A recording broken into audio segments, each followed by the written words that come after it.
What if you could fix a problem with an airplane before it ever broke? For decades, the aircraft maintenance was a reactive process costing millions in lost time.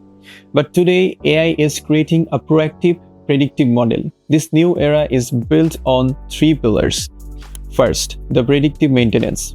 AI analyzes the sensor data from the turbine engines to find the anomalies like the vibration signatures that signal bearing fatigue.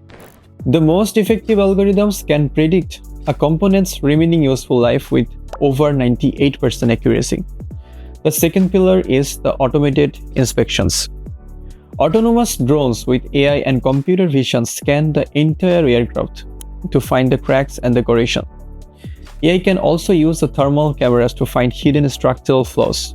This is fast. A full inspection can take as little as 20 minutes.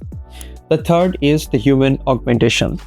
The AI tools like the Augmented Reality provides the technicians with hands-free access to manuals and the data. The smart glasses can project the real-time temperature and the pressure readings directly onto a bird.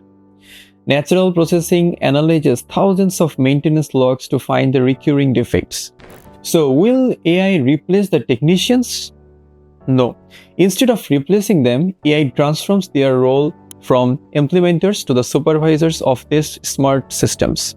This blend of human expertise and the machine intelligence is the key to a safer, more efficient future. Challenges remain like the black box problem where the AI's reasoning isn't clear, but with expandable AI we build a foundation of the trust and transparency. The future of the aviation maintenance is here and it's intelligent.